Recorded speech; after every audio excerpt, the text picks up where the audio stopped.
ಹೌದು, ದೇವರು ಸರ್ವವ್ಯಾಪಿ. ಯಾವುದೇ ಕಾರ್ಯಕ್ರಮ ಆ ದೇವರ ಅನುಗ್ರಹವಿರದೆ ನಡೆಯಲಾರದು. ಅಂತೆಯೇ ನಮ್ಮ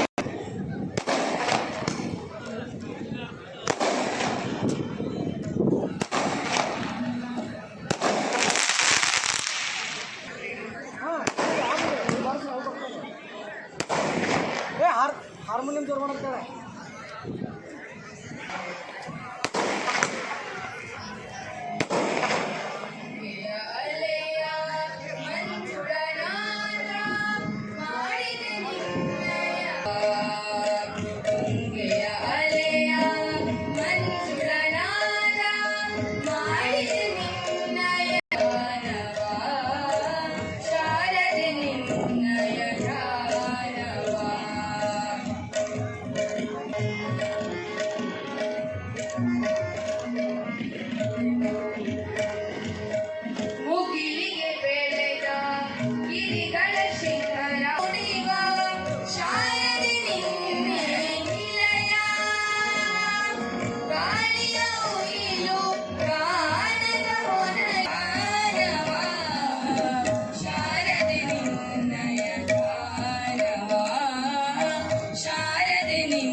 ಉಣಬಡಿಸಿದ ಲಲಿತ ಕಲಾ ಸಂಘದ ವಿದ್ಯಾರ್ಥಿಗಳಿಗೆ ಧನ್ಯವಾದಗಳು. ತೀರ್ಪುಗಾರರ ತೀರ್ಮಾನಕ್ಕೆ ಬದ್ಧರಾಗಿ ಕ್ರೀಡಾ ಮನೋಧರ್ಮದಿಂದ ಭಾಗವಹಿಸಿ ನಮ್ಮದೇ ಕ್ರೀಡೆಗಳ ಉನ್ನತಿಗಾಗಿ ವಿಶೇಷ ಆಮಂತ್ರಿತರಿಗೆ, ಉದ್ಘಾಟಕರಿಗೆ ನಮ್ಮ ಸಮಿತಿಯ ಪರವಾಗಿ ಗೌರವ ಸಮರ್ಪಣೆ.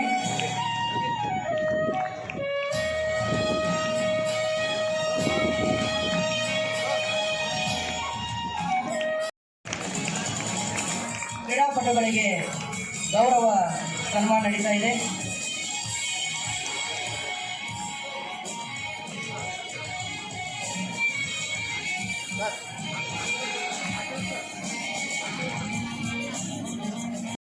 ಕ್ರೀಡಾಕೂಟದ ಅವಿಸ್ಮರಣೀಯ ಗಳಿಗೆಗಳ ಸುಮಧುರ ಭಾವವನ್ನು ಹೊತ್ತಿರುವಂಥ ವಿಶೇಷವಾಗಿ ಇಂದಿನ ಕಾರ್ಯಕ್ರಮದ ದಿವ್ಯ ಸಾನ್ನಿಧ್ಯವನ್ನು ವಹಿಸಿರುವಂಥ ಪರಮ ಪೂಜ್ಯರು ಹಾಗೂ ಇಂದಿನ ಕಾರ್ಯಕ್ರಮದ ಗಣ್ಯಮಾನ್ಯರು ಈ ಪುಸ್ತಕವನ್ನು ಬಿಡುಗಡೆಗೊಳಿಸುತ್ತಿರುವಂಥ ಅಪೂರ್ವ ಕ್ಷಣಗಳು ನಮ್ಮ ಕಣ್ಣೆದುರಿಗೆ ಕಣ್ತುಂಬಿಕೊಳ್ಳುವಂಥ ಅವಿಸ್ಮರಣೀಯ ಕ್ಷಣಗಳು. ಸುವರ್ಣ ಪಥ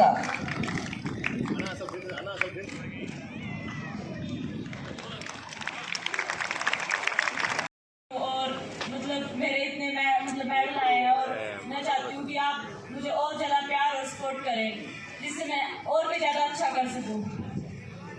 तो मैं आप सभी से इतना ही कहना चाहती हूँ, कभी भी लाइफ में हार मत मानना, चाहे कोई भी सिचुएशन हो अपनी लाइफ में कभी हार मत मानना. कुछ भी हो जाए, जैसे हम ट्रेनिंग करते हैं या फिर कुछ भी हो, जब भी मैं 10-11 साल की थी तब से मैं ट्रेनिंग करने लगी थी.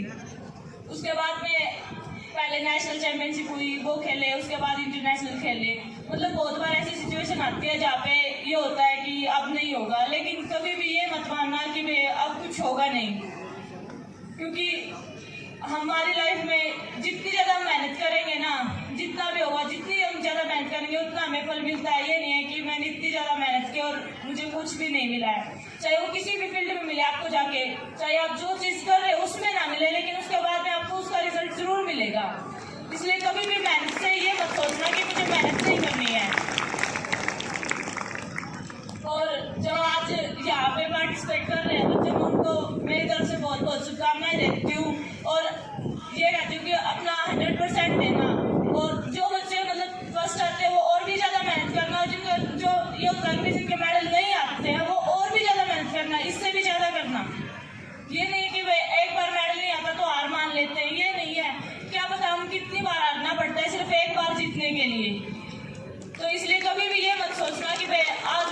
हुआ तो बाद में भी कभी नहीं होगा, इसलिए ये मत करना। इसलिए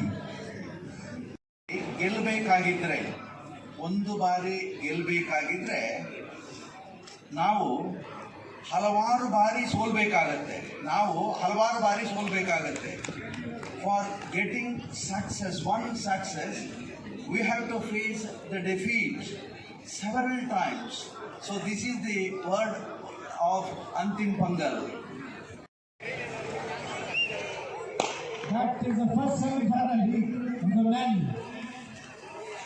The first two.